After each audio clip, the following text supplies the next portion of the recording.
Amazing magic show ನಮ್ಮ ಚಿಕ್ಕಬಳ್ಳಾಪುರದಲ್ಲಿ ದಿನಾಂಕ 18 ಮಾರ್ಚ್ 2026 ಪ್ರಾರಂಭ. ಪ್ರತಿದಿನ 3 ಶೋ ಸಂಜೆ 5 ಮತ್ತು 7 ಹಾಗೆ 8:30ಕ್ಕೆ. ಸ್ಥಳ ಹಳೆ ಶ್ರೇಯಸ್ ಡಾಬಾ, ಅಂಬಾರಿ ಪ್ಯಾಲೇಸ್ ಪಕ್ಕ, ಬೇಬಿ ರಸ್ತೆ, ಚಿಕ್ಕಬಳ್ಳಾಪುರ.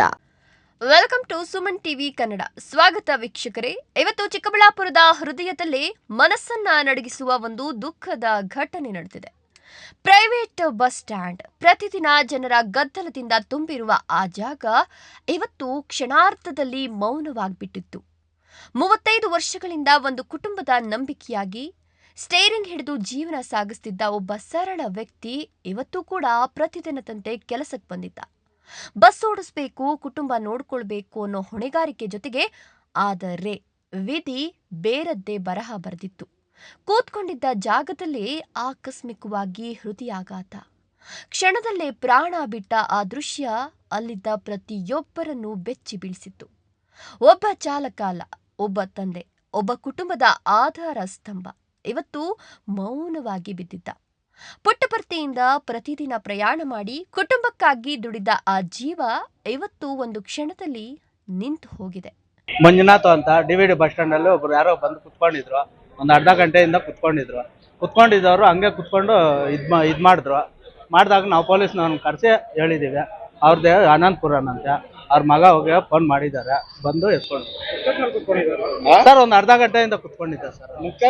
ಸರ್ ನಾವು ಫೋನ್ ಮಾಡಿ ಪೊಲೀಸ್ನವ್ರಿಗೆ ಒಂದು 20 ನಿಮಿಷ ಆಯ್ತು. ಬಂದ್ರು ಇಮಿಡಿಯೇಟ್ ಆಗಿ ಬಂದು ಅವರು ಇದ್ ಮಾಡಿದ್ದಾರೆ ಸರ್. ಆಂಬುಲೆನ್ಸ್ ಅಲ್ಲ, ಅನಂತಪುರ ಹೆಸರೇನು ಗೊತ್ತಿಲ್ಲ ಸರ್. ಫೋನ್ ನಂಬರ್ ಇತ್ತು, ಮಗ ಫೋನ್ ಮಾಡಿದ್ವಿ. ಮಗನೇ ಫೋನ್ ಎತ್ಕೊಂಡ, ಈ ತರ ಆಗೈತಪ್ಪ ಅಂತ ಹೇಳಿದ್ವಿ, ಬರ್ತೀವಿ ಅಂತ. ನಾವು ಜೊತೆಲಿದ್ದೋಣ, ಬಂದು ಕೂತ್ಕೊಂಡು ಇವರು ಆ ಕಡೆ ಇದ್ರು, ನಾನು ಈ ಕಡೆ ಗಮನ ಕೊಟ್ಟೆ. ಹಂಗೆ ಹಲ್ಕಿಚ್ಚಿದ್ದ, ನಂಗೆ ಸ್ವಲ್ಪ ತೊಂದರೆ ಆಯ್ತು. ಅದು ಅರ್ಧ ಗಂಟೆಯಲ್ಲಿ ನಾವು ತಿರ್ಗಾ ಏನು ಹಲ್ಕೆ ಬಿಡೋ ಅಂದ್ಕೊಂಡು ನಾನು ಸುಮ್ಮನೆ ಆ ಕಡೆ ಇದ್ದೆ.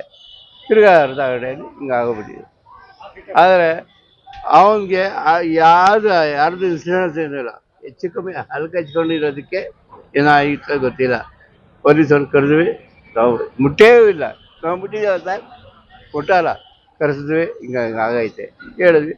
ಇದು ನಾವಿಬ್ಬರೇ ಅಲ್ಲಿದ್ದೀವಿ. ನಾನು ನಿಮ್ಮ ಹೆಸರು ರಿಯಾಜ್. ಇಬ್ಬರು ಮಕ್ಕಳನ್ನ ಓದಿಸಿ ಒಳ್ಳೆಯ ದಾರಿಯಲ್ಲಿ ನಿಲ್ಲಿಸಿದ ತಂದೆ ಇವತ್ತು ಅವರ ಬದುಕಿನಲ್ಲಿ ಒಂದು ದೊಡ್ಡ ಖಾಲಿ ಬಿಟ್ಟಿದ್ದಾರೆ. ಅವನ ಜೊತೆಯ ಸ್ನೇಹಿತರು, ಪ್ರಯಾಣಿಕರು ಆ ಕ್ಷಣ ನೋಡಿದ ಪ್ರತಿಯೊಬ್ಬರೂ ಕಣ್ಣೀರಲ್ಲಿ ಮುಳುಗಿದ್ರು.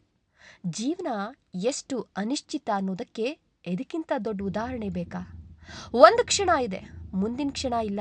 ವೀಕ್ಷಕರೇ, ನಿಮ್ಮ ಆರೋಗ್ಯದ ಕಡೆ ಗಮನ ಕೊಡಿ. ನಿಮ್ಮ ಕುಟುಂಬವೇ ನಿಮ್ಮ ಶಕ್ತಿ. ಆ ದುಡಿದ ಆತ್ಮಕ್ಕೆ ನಮ್ಮಿಂದ ಶಾಂತಿ ಕೋರಿ. ಇದು ಸುಮನ್ ಟಿವಿ.